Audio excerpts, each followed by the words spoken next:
não acabou, só começando. Vou fazer um pequeno recuo aqui para saber onde parou mais ou menos.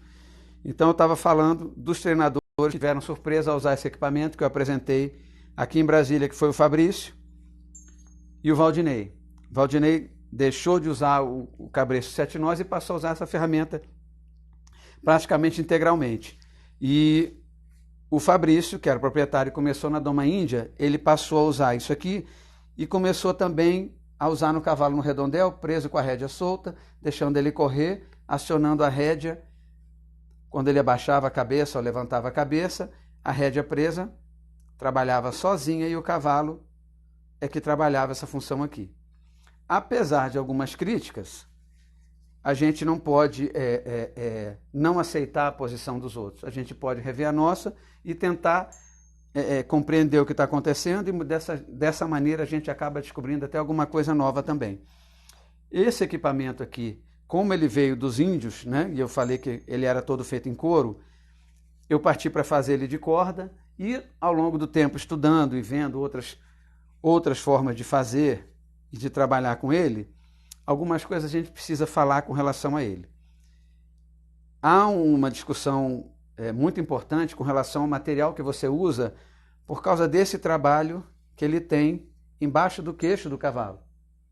Aqui ele vai trabalhar dinamicamente aqui embaixo do queixo. Então, o uso de cordas de nylon, de material sintético de uma dureza maior, não é aconselhável, porque, de qualquer maneira, lembrando que a pele na cabeça do cavalo, em volta do focinho, é muito fina, e logo abaixo dessa pele muito fina você tem um sistema nervoso ramificado muito grande aqui e uma musculatura importante também na cabeça do cavalo. Então tudo isso tem que ser trabalhado de uma forma bem mais pensada do que simplesmente botar a ferramenta e ver se ele cede à pressão, à força que você vai colocar. Então, nesse caso aqui, eu estou com a rédea montada, nessa posição no cavalo aqui, que seria achar o ponto aonde termina a ossatura aqui, não deixar descer para a parte mais mole, que é só a cartilagem, você trabalhar, aqui tem uma ponta de osso flutuante aqui, com cartilagem e toda essa pele fina, então você descobre o ponto ideal aqui, calibra a sua ferramenta para que ela esteja no ponto, né? E eu coloquei a rédea aqui para a gente poder fazer uma demonstração mais específica com relação à rédea. Ele é uma peça de confecção muito simples. É até estranho que não tenham pessoas ensinando na internet. Deu um trabalhinho para achar isso aqui, para descobrir a medida. Ele não gasta 3 metros de corda, com os 2 pedaços aqui. Então ele é feito com 4 nós, sendo que 2 desses nós são argola para você passar a rédea dentro, ou passar a argola com a rédea como eu fiz. Ele vai trabalhar aqui em forma cruzada. E o interessante do trabalho dessa ferramenta é que você vai pegar a rédea, quando você estiver acionando a rédea, puxando ele para cá, sua mão naturalmente vai vir para cá e ele vai encostar no pescoço do lado de lá. Então, para o treinamento de rédea de pescoço, ele é muito interessante, porque você vai estar cobrando ele aqui e a sua mão vai encostar aqui com essa cobrança que é feita do lado de cá e acionada no queixo, trabalhando do lado de cá, é um conjunto de informações bastante forte para você poder desenvolver esse treinamento no seu cavalo e que me pareceu bastante satisfatório na opinião dos técnicos que eu acabei de comentar. Recentemente, eu levei ela para o Nenzinho, que é o Evandro Ventura, que é um parceiraço aí na questão do cavalo aí, me tira muita dúvida, está sempre cedendo animal, cedendo o tempo dele, participando. Eu passei a ferramenta para ele, ele confessou que não conhecia, nunca tinha usado, teve uma certa resistência porque ele já estava usando o Hackamore, e nessa minha insistência com ele, foi necessário alegar para ele o seguinte: você não pode condenar qualquer coisa ou não se recusar a fazer sem testar. Testa para você poder, inclusive, me dar um retorno para que eu possa estar passando para as pessoas a experiência de um técnico, como foi do caso do Valdinei também, que tem experiência, usar uma ferramenta nova. E a reação dele foi imediata, foi um prazer imediato. No que ele colocou, ele já comentou com o Douglas e com o Fábio, que estavam juntos, que agora já estão usando a ferramenta também. Eu vou buscar o depoimento desse pessoal para mostrar o que foi o uso antes e o uso depois da ferramenta. Porque o diferencial é muito grande. A reação que eles tiveram é bastante impressionante e fala bastante sobre o equipamento, que é a possibilidade de você ter mais um recurso, de você trabalhar mais uma forma o cavalo, porque as ferramentas, apesar de serem diferentes, elas atuam no mesmo ponto, né? O cavalo tem os pontos para você trabalhar, que é debaixo do queixo, aqui na fronte, o resto da cabeça e a nuca. Essa ferramenta, como ela vai trabalhar puxando pelo lado de cá e acionando do lado de lá, é diferente de uma ferramenta que trabalha justo aqui e você cobra ela sem movimento nenhum. Então, às vezes você consegue ter um resultado melhor com side pull, às vezes com hackamore e às vezes com Indian hackamore. O interessante é você conhecer as ferramentas e usar essas técnicas para que você possa estar trabalhando tanto a puxada somente de um lado, quanto você puxar também e usar a rédea de pescoço, que é um treinamento bastante interessante para quando você passar para a rédea com uma mão só, você tem um cavalo com a boca leve, sem estar recusando, sem estar refugando e sem problema nenhum. E ao mesmo tempo, é uma ferramenta que você pode usar tanto em animal mais novo quanto mais velho, ou animal que tem mais ou menos treinamento.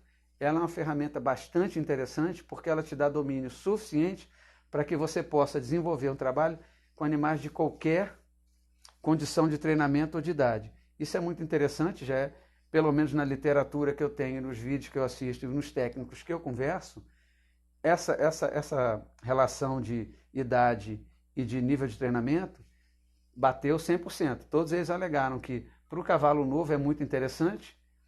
Obviamente que se você vai ter uma mão mais pesada, você vai cobrar do animal e a reação vai te educar. Quando você está pensando que está educando o animal, essa ferramenta vai educar a sua mão também. Porque se você apertar o animal da forma errada aqui, você vai ter problema. Ou vai ter uma reação, ou vai ter uma reação mais forte, ou o cavalo vai se perder e você vai poder entender nisso. O que as pessoas costumam confundir é que, como eu já falei, que o erro do animal não diz nada para a gente, é o cara que está em cima do cavalo entender o que está embaixo dele. Então não adianta a gente falar nada de treinamento aqui, não falar nada sobre condição de equipamento, se a gente não tem em cima do cavalo, ou fora dele observando quem está em cima do cavalo, se o cavalo está relaxado, se ele não está ali com um passinho mais curto, prendendo os pés, que já, né, o cavalo está mais relaxado, ele solta, a andadura dele é diferente, o corpo dele está relaxado. Então, se você está em cima do cavalo e você percebe isso, você consegue tirar melhor uso da ferramenta, porque as reações vão ser as reações verdadeiras. Um cavalo que está se defendendo com alguma reação fora do normal, ele não vai te dar a resposta que você está querendo e você às vezes não vai entender. Então você desenvolver todo o trabalho de ferramenta, todo o trabalho de conhecimento de técnica, sem você levar junto com isso o seu trabalho enquanto pessoa e o seu trabalho enquanto comportamento do cavalo, vai ficar mais complicado. Você não consegue desenvolver uma coisa sem outra nesse caso. Você não está lidando com uma máquina, você não está lidando com um ser inanimado. Então, todo esse trabalho é feito em função de conhecer o cavalo. Você não vai pegar o cavalo e fazer como antigamente, meter o chicote, meter a espora, amarrar no toco, esperar ele pular, e aí você tem aquele cavalo duro para sempre na mão, difícil de montar. O importante é que qualquer cavalo que você faça, se você faz ele para montar, é que ele seja montável. Se você faz o cavalo para estar com o ser humano, que ele não morda, que ele não decoice, naturalmente ele já tem reações que são sempre temerárias, que é um susto, é um cachorro, é um carro que passa, uma explosão, um tiro. Então, quanto mais na mão está o seu cavalo, mais você consegue render esse treino e ter esse resultado final aí. O que eu queria falar sobre esse equipamento, basicamente, é isso hoje. E lembrar que eu tenho vídeos da confecção desse equipamento lá no YouTube. Tem no Facebook alguma coisa também. E aí as referências estão aí no próprio Insta. Se você tiver mais interesse em conhecer a ferramenta, existem vários trabalhos aí. Lembrando que essa ferramenta aqui, ela é dinâmica, ela vai dar em quase todos os cavalos. Você que tem um cavalo com a cabeça muito grande, tem que fazer uma ferramenta um pouco maior. Mas essas que têm uma corda maior, você pode colocar em qualquer tamanho de cabeça de animal. O que vai mudar é o tamanho da cabeçada e o ajuste que você vai fazer, colocando na posição correta. Então, dá uma chegadinha no YouTube se você ficou interessado. Eu tenho alunos que já fizeram a ferramenta, eu tenho pessoas que me seguem no YouTube que fizeram a ferramenta sem fazer o meu curso. Elas entraram lá e acharam os posts, seguiram, se esforçaram um pouco mais. Não é tão fácil como no curso, que eu dou-lhe muito mastigadinho e tal. tem muito mais tempo para isso, mas tem tudo lá, você consegue fazer uma ferramenta dessa, saber o tamanho da argola, o comprimento da corda, onde dá o nó, como usar, tem todas as referências lá, tem a entrevista com o Valdinei, tem as imagens dos cavalos trabalhando com isso, eu agora estou postando mais vídeos com relação a isso, na sequência também, então é só acompanhar aí. Entra no YouTube, se inscreve, bota o joinha lá pra gente, compartilha, por favor, a gente precisa muito do compartilhamento para poder difundir esse trabalho aí, tá? Queria agradecer a todos. Amanhã mais uma ferramenta, amanhã vai ser o Hackamore, a gente vai entrar com ela com um material bastante interessante. Eu estou produzindo um vídeo de 15 minutos, que é uma aula completa sobre o Hackamore em vários aspectos, e aí como montar, como usar o side pull, usar o 7 nós como Hackamore, para te dar uma ajuda se você não tem, mas dentro da filosofia o vídeo vai estar completo, falando da história, do surgimento, como é que usa, como é que faz, de onde vem, tá? Então, obrigado, até amanhã, amanhã 9 horas a gente está aí. Obrigado a todos e boa noite.